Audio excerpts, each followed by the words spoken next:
Greetings, North Wilkesboro residents. Town Manager Wilson Hooper here, broadcasting from historic Town Hall in beautiful downtown North Wilkesboro. I want to welcome everyone to episode 6 of the Keynote, the Town of North Wilkesboro's monthly podcast.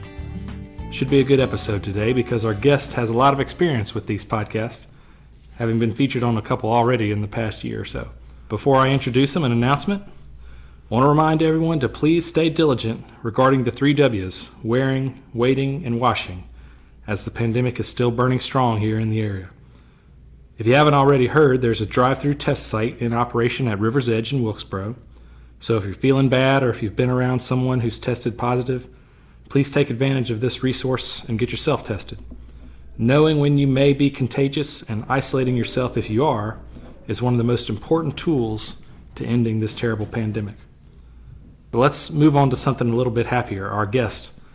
Most of you probably know him because he's got, by virtue of his job, but also his personality, a pretty big following. I'm hoping our listenership will go up by having him here on the podcast today. His job is to promote Wilkesboro and the surrounding areas as a destination for visitors. He also promotes the Wilkes brand and puts, as the folks in his industry like to say, heads in beds. He's Thomas Salley. He's the director of the Wilkesboro Tourism Development Authority. Welcome, Thomas. Thank you, Wilson. I appreciate you having me on the show, and I look forward to our discussion. Yes, sir. So was I right that you've been on a couple other podcasts recently? Yeah, that's right. We have a few that I've been on. One is called Matt and Michelle Outdoors, Destination Marketing Podcast. Carl White, who's also in town, great guy. Carl has his own podcast. I was a guest on his show. And, of course, the NC Wine guys, Joe and Matt, who are also from Wilkes, who talk about North Carolina wine. They have a podcast as well. And then, of course, I'd be remiss if we didn't promote our own podcast, the Wilkesboro Find Your Own Backroad podcast. We have about, I think, 8 or 9 episodes in the can so far. So how about that? Yeah. Well, I'm hoping that when people listen to that one, they'll immediately listen to this one right after. Although we talk about more than visitor stuff. We talk about other things as well. But those sound like good complimentary broadcasts. So tell us a little bit about yourself and specifically what you do as the head of the Tourism Development Authority. Sure. So I am the director of the Wilkesboro Tourism Development Authority, and we collect, by virtue of the town of Wilkesboro, a 3% occupancy tax on our hotels, and we have a few Airbnbs and short-term rentals in the town limits that kind of come and go. But that 3% occupancy tax is then funneled over to me, and I use that money to market and promote Wilkesboro as a tourism destination, and purchase ad and marketing and PR campaigns, and basically boost the tourism infrastructure in and around Wilkesboro. Nice. And that's the revenue that you collect from that 3% is not nothing, because the visitors economy is a multi-billion-dollar industry in this state, right? So why is what you do so important? That's correct. Yeah, and so North Carolina is ranked 6th in the nation in tourism, and North Carolina is also 2nd in the nation in national park visitation. So we're only 2nd to California in terms of national park visitation. So tourism generates in excess of $26 billion in annual revenue for the state. And, hold on, $26 billion just for North Carolina? That's correct. Whoa. Yeah. And so each household in North Carolina saves roughly $500 on their state and local taxes thanks to tourism. So with the state of North Carolina, interestingly, what makes my job important is that the state budget for tourism, we rank somewhere in the neighborhood of like 38 to 40th in the nation in terms of the state budget for tourism. So a lot of that burden falls on the local DMOs and TDAs to kind of push tourism throughout the state. So let me interject and say that even though Thomas works for the Wilkesboro TDA and the town of Wilkesboro signs his paycheck, it's a symbiotic relationship because his work benefits North Wilkesboro as well. The people he brings in will often cross the bridge and generate commerce in our town too. And on the other side of the coin, some of the events and attractions that he promotes to help draw people in are in North Wilkesboro. He helps us like we help him. Is that a fair statement, Thomas? Definitely, Wilson. And I want to give a shout out to Crystal Keener, who is the town of North Wilkesboro's tourism director and downtown partnership director. She's just a fabulous asset. And Crystal and I work closely together to market our 2 towns in the region. And the town of North Wilkesboro has so many rich cultural assets, and I wouldn't be able to name them all here, but they draw people to the community. And the Blue Wave, for example, the Yadkin River, and the downtowns provide a wonderful and unique experience that sets us apart from our neighbors, having sort of two downtowns that are separated by a river that complement each other and are easily accessible. I think that's a wonderfully unique asset that sets our destination apart. Yeah, no doubt. All right, so what kind of projects are you working on right now? Well, let's see. Some of the things that we've recently done, we helped with some seed money for the We Want You Back campaign, the North Wilkesboro Speedway. And of course, Miss Terry Parsons, who's very savvy, and Linda Cheek from the Chamber took that and ran with it and generated millions of impressions, both online and in the media. We also recently worked with the Blue Ridge National Heritage Area to create a Wilkesboro area craft trail, and that includes the Tope Gallery and the Wilkes Art Gallery here in North Wilkesboro, so as well as 7 other artists. And then this is the phase 1, and then phase 2 will include perhaps adding additional artists in the future. We have a PR campaign planned for that coming up this summer. With the pandemic going on, we were able to obtain more than $30,000 in grant funds that was made available by the ARP, and we used that to produce marketing content and kind of continue to bolster tourism activity during the pandemic. Currently, which, by the way, is cool stuff. If you haven't seen some of the videos and ads that they've put together, watch them because they are well done. Thanks for that. So today's the last day in January when we're recording, and currently the Our State February issue is on newsstands, and it includes a couple of our attractions. One is Call Family Distillers, and there's a beautiful photo of Moravian Falls in the magazine currently, and then Pachoni Vineyards, which is out in Rhonda. So those were all featured recently in Our State magazine. And then I think I talked about this earlier, but the Heritage Charter, which I serve on along with Meredith, your planning director, we are working on a Blue Way map for the river. So, river tourism has just gotten really big. And so, I work with the Yadkin Valley Heritage Charter, which includes, Meredith, Meredith Detch, your planning director, and I work together on that group. And we're working on a Blue Way map to help identify and classify river assets. And we find that river tourism has really exploded in this area, and there's definitely a need for kind of a document that helps people orient themselves in our river district and helps them understand kind of the lay of the land, so to speak, when it comes to river. Yeah, and that's part of a larger effort that we'll talk a little bit more about later. So, all that sounds good and exciting, but it makes me wonder, we've been in a pandemic the last few years, and so it's taken an economic toll on a lot of other industries. How has this sector done in the last year or so? If you just read the news, you read about things like losing Applefest, which we've lost for 2 years in a row, Merlefest being rescheduled and held during another time of the year. What kind of effect has the pandemic had on the visitor industry in this area? Sure. Well, we definitely saw a downturn in the early stages of the pandemic, so back in 2020. And, I wanted to sort of give a praise to our local leaders for taking the right precautions and the right steps. They actually closed our accommodations to outside visitors for a period of about 6 weeks, and also encouraging masking and social distancing, and then later vaccinations when those became available. And two, I want to applaud our hotels for managing so diligently the health and safety of our guests. And I think that, combined with our unique destination being sort of a rural destination with lots of wide open spaces, has really helped us to not only bounce back, but exceed previous revenues. So by the fall of 2020, we were basically back to normal. And then during the winter time and into 2021, and now 2022, we've seen record-breaking revenue. So we've been really fortunate in that regard. And, the folks at Merlefest, again, I want to give them credit for taking the necessary steps to make that event happen. It's so easy to just cancel an event, but at this point in the game, when there's not really an end in sight, and for them to do the necessary work to figure out how to host an event like that and keep everybody safe and happy and healthy, I think that should be applauded. So I just want to say thanks to all of our community partners for continuing on and giving people a reason to come. So we appreciate that.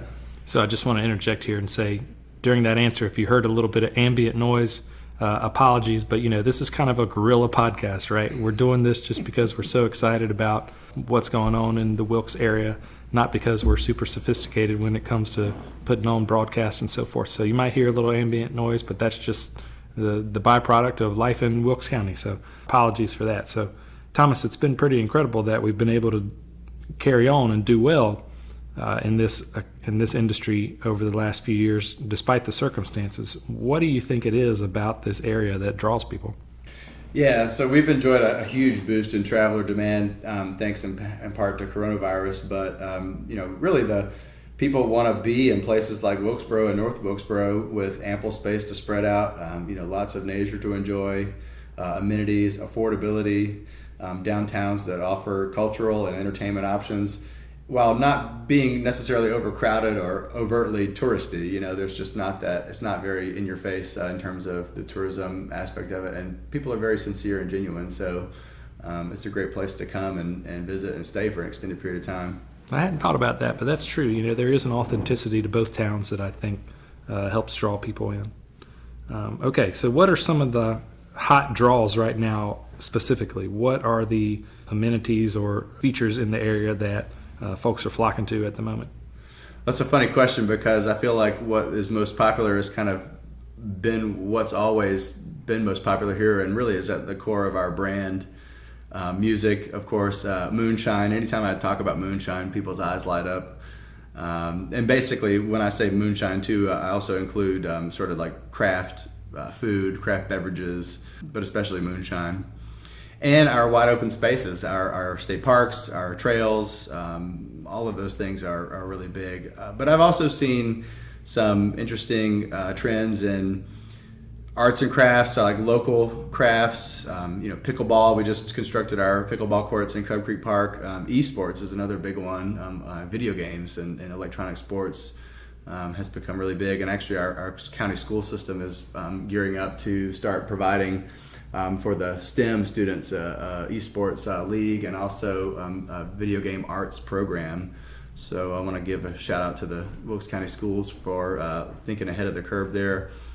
And believe it or not, things like bird watching. So some of these pastimes that really have been around for a long time are really starting to see a renaissance. And there are things that you can do outside that don't require a lot of special equipment or accessibility, and easy to get into. So yeah, how about that? Well, I can believe the bird watching. Just this weekend I was watching a big hawk on a branch in my yard, and so I know for sure that there's a diverse pool of wildlife around here. And I want to go back to something you said about moonshine. So yeah. Moonshine is sort of the culinary thing that we're known for.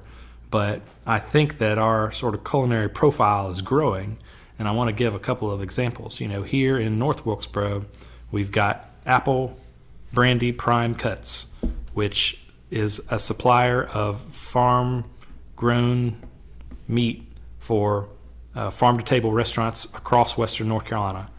And so they're well known in the restaurant community, and now they have a retail presence here in North Wilkesboro over near Smoot Park. So you can go there. I can't remember what their hours, but you can go there during business hours and pick up the same steak or same lamb cut that you get at your favorite restaurant to make it home. And then, of course, we've got another complimentary meat store opening up soon on D Street, and I love this name, called the Meat Sweats. And they're going to, in addition to having a retail presence of their own, they're also going to have a game processing facility. So you can bring your wild game to them, and they'll prep it for your kitchen in their facility. And then, of course, the Wilkes County Farmers Market is located here in North Wilkesboro. And let me tell you something about the Wilkes County Farmers Market. It's not like the big state farmers markets in, Winston and Asheville and Greensboro and Charlotte, where they're factory farms. This is Granny's vegetable patch, right? That's bringing the tomatoes and the cucumbers to our farmers market. And so it's about as fresh as you can get. So between the distilleries in the area for a nice pre or post dinner cocktail, our two meat stores, and those are just the ones that I know about, and our great farmers market, you can put together a nice meal here in downtown North Wilkesboro. So farm to table folks who are interested in fresh foods, another reason for you to come visit our area. All right, so I'll send it back to Thomas now. So well, we could do a whole other episode about food in the area. We surely could, no doubt. All right, so you talked a little bit earlier about how TDAs are funded. And so talk a little bit more about that, particularly how TDAs are governed. So you work for the town of Wilkesboro, but you've got your own governing board, right? How does that work? Yeah, each one is a little bit different. So, you hear them called TDAs, which is Tourism Development Authority, or it might be a DMO, which is a Destination Marketing Organization, or a CVB, which is a Convention and Visitors Bureau. Typically, CVB might be something in like a larger city because, for example, in Charlotte, the CRVA, the Charlotte Regional Visitors Authority, they have physical assets like the Spectrum Center and the NASCAR Hall of Fame, which they own and operate. We don't necessarily have any physical assets that we maintain or manage. Some tourism agencies are sort of part of the chamber or the local government or the county government or the economic development corporation, or they might stand alone. So in our case, we are sort of an adjunct of the town of Wilkesboro. And for me, yes, we do have our own board. We have a 7-member board, and the bylaws or the laws of the state require that our board have at least 3 members that are in the business of collecting the occupancy tax. So we always have to maintain that certain percentage of people on the board who are in the direct business of collecting the tax. So they would be an employee of the hotel or maybe an Airbnb owner or something like that. The other board members have to be in the tourism industry in that region. So, our board, we have, for example, I think Haley Klepchek is the general manager of Pechoni Vineyards. She's on our board. Abby Hanchy from Leatherwood is on our board. So the folks that are out in the community in the tourism industry. So our TDA is exclusively funded by occupancy tax. So there's no other funds that come into the TDA. We have 5 hotel properties. There's a handful of Airbnbs. Like I said, it's kind of hard to track because they kind of pop up and down. And the revenue is, just for the edification of our listeners, is limited by state statute to tourism-related purposes. So they can't take the money that they raise from the hotels and use it on paying the finance director more in Wilkesboro. They got to use it for tourism-related things, and that's like that across the state. So if you want to change that, you got to get a change in the state law. Yeah, and our we have to spend 2/3 of the money on marketing, and up to 1/3 can be spent on things infrastructure. So think like greenway or signage or wayfinding or maps or different things like that. Other destinations like, say, Asheville or the beach towns that have had an occupancy tax for longer, their ratios are a little bit different because they're quote-unquote grandfathered into a different sort of spend. So, but I report back to the tourism board. I also report to our town manager, our town council members, and actually Ken Nolan, who is our town manager, and Councilwoman Nellie Archibald, who is on our town council, serve as ex officio officers on our board too. So, I'm involved in not only our tourism board, but also at the town level. We interact regularly together, and sort of our efforts and our goals and objectives complement each other, certainly. Yeah, no doubt. So I remember last year the Wilkesboro board took action to raise the occupancy tax to 6%.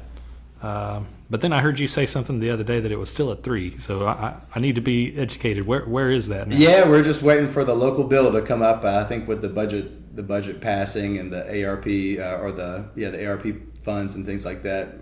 We're just waiting for our turn to get on the docket at the state level and get that going. So, what are you going to do with the extra revenue once the change is made?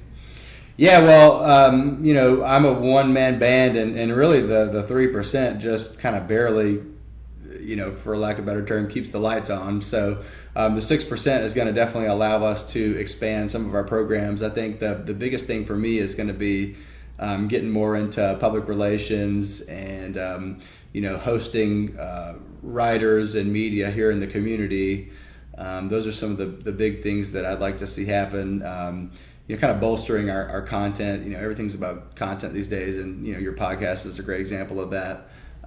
Getting content out there to the public. So, for me, my philosophy is getting reaching people where they are. So if they like to listen, they like to watch, they like to see, giving them sort of a digital breadcrumb trail to follow that leads them back to your destination. I like that. Yeah, and so, and then two, I think that as a smaller destination, there are lots of superlatives that we'll never be able to obtain. Say we won't have the most breweries in the state, or we won't have the most, miles of trail in the state, or whatever. But one of the things that we can convey, and we do this through our content, is the stories of the people who live here. And I think that that emotional attachment and that emotional connection that people can form with people in our community, that maybe they look like them or they sound like them or whatever. It's about the way that the destination makes you feel when you come, and then when you go home, and how did you feel about, after you left, does it make you feel good, and did you have a good time? And I've seen that happen to so many people that live here, that they have a strong, like almost spiritual connection with this place, and we want to capture that and convey that to our potential visitors and guests, to let them know that we have something special here. Nice.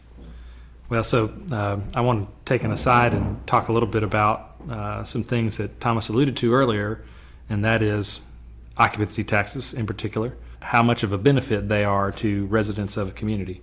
So Thomas knows this, but I don't know if our listeners know, but before I came here to North Wilkesboro, I actually worked briefly for the Charlotte Regional Visitors Authority, the CRVA. It's a much bigger agency. As he mentioned, it has, physical properties that it maintains, including, and this is a piece of trivia for you, not Bank of America Stadium in Charlotte, but the land underneath it. The Charlotte Regional Visitors Authority owns the land, but not the building. But anyway, that's just a piece of trivia for you. But even though they're a much bigger agency, they've got many of the same goals. And I can tell you that occupancy taxes, when well managed, are about as an effective and fair government financing tool as you can get. First, nobody is compelled to pay them. Only the people who elect to travel and stay in lodging pay this tax. Second, the way it's designed is a virtuous cycle. Since the revenue is restricted by statute to tourism-related purposes, the visitors who pay the tax are helping fund the improvements to the visitor experience. And third, the benefits are shared with area residents through the generation of extra commerce, but without the burden of actually having to pay a tax of their own. So that's my soapbox. I think they are good things and can churn out a lot of benefits for a community. Although I do confess that North Wilkesboro doesn't have an occupancy tax, primarily because, as far as we know, we don't even have enough qualifying properties to generate any real revenue.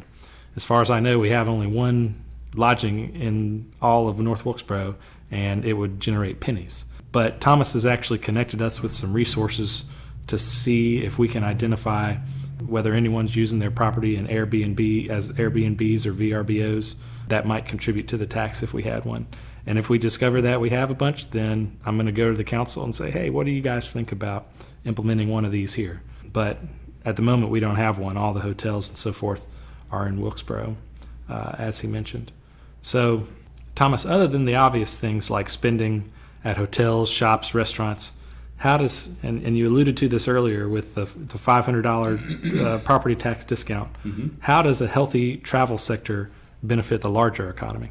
Yeah, I think that, so the state defines a tourist as anybody who travels more than 50 miles to a destination. So, even if you're coming from, say, Winston-Salem or Hickory or, something like that, the biggest thing to me is that these folks come into our community, they deposit their capital into our local economy, and then they leave. And so we don't have to, as community and as taxpayers, we don't have to support and sustain these folks year round. However, we get to basically keep their money and then use their money to improve and make enhancements to our community. And these tourism assets that are developed to accommodate or to entertain tourists and so on are here for us to use and enjoy year round.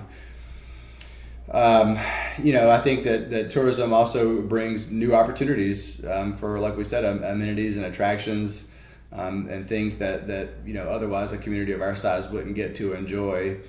At the state level, there's pretty compelling evidence that shows that tourism communities, the sales tax that's generated off of tourism. So I was given a study that showed Rutherford County and Surrey County, for example, that have different levels of occupancy tax, and how that the correlation between the percent of sales tax that was collected by tourists as it related to the level of occupancy tax in each of those two communities. So that was a really fascinating, it's a bit much to get into on a podcast, but that was a really fascinating experience for me to see that information and to see how the sales tax is affected by that additional boost in marketing that comes from the occupancy tax. Yeah. All right, so let's pivot then into something that I alluded to earlier, and that is what used to be called the Outdoor Economy Project and is now called the Great State of Wilkes Outdoor Action Plan.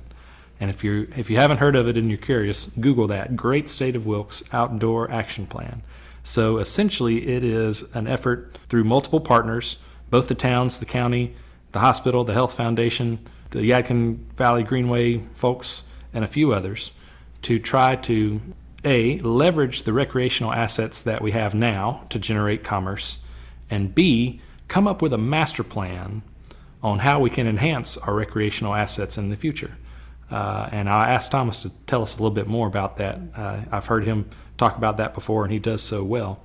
But I can tell you that the long-term goal is not just to have better parks and more attractive greenways, but to create a outdoor recreation culture that is an amenity, that's a benefit that folks perhaps looking to relocate a business will see in our community and perhaps be one of the reasons why they relocate here. Because folks, I don't need to tell you that it's expensive to live in places like Boulder and Denver and Seattle and Austin that have strong outdoor cultures.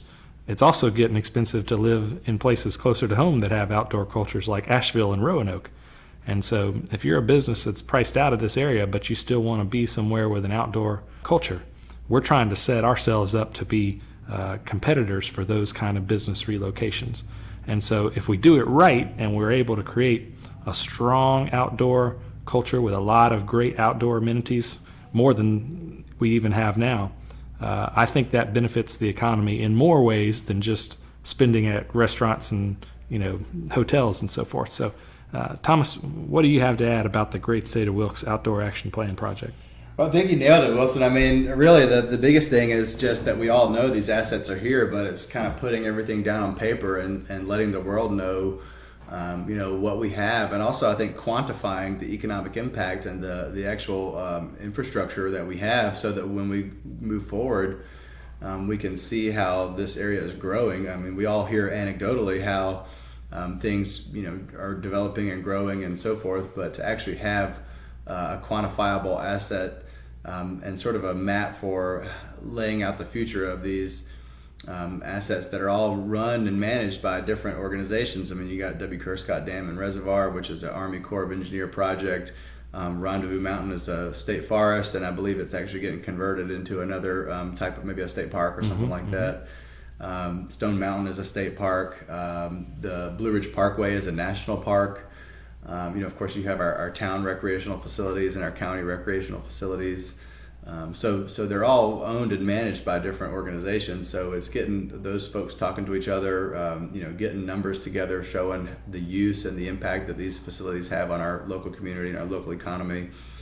And then, as you said, taking that and packaging it and then into a marketable asset that we can then turn around and show to potential businesses or to consumers or tourists who may want to visit the area or set up a business here. Tourism is known as the first date to economic development. So, if our outdoor amenities can attract an entrepreneur or a business owner to the area and they enjoy their time here and then they decide to relocate their business here or set up, a factory or something like that here, then we've done our job. I think that in Western North Carolina, you'll see more of that with some of the mountain bike companies, and there's some canoe and kayak manufacturers and things like that. And North Wilkesboro especially has a very rich history with the glove factory and some textiles and milling and lumber and things like that. And there's an opportunity for us to see a renaissance in those industries by way of the outdoor economy. So we've actually hired a firm, Destination by Design, out of Boone, to come in and create that master plan for us. And they've been working on that for a while, and they're at the stage of their project where they're going to start reaching out to the general public to get feedback on some of their concepts. And so we're working on scheduling those opportunities now.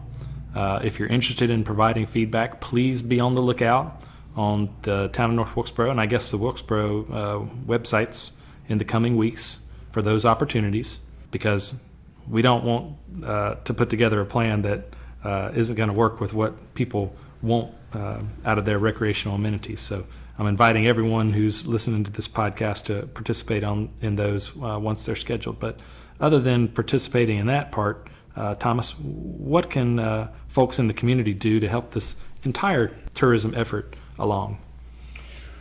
Yeah, well, the biggest thing I think for me is just invite people to come visit. Tell people about the community and what you love about it. Of course, I think too, if there's folks in town, maybe they're not from here or they're from out of town, be kind, approach them, ask them if they need help, or share your favorite spots and to go and hang out or enjoy certain activities.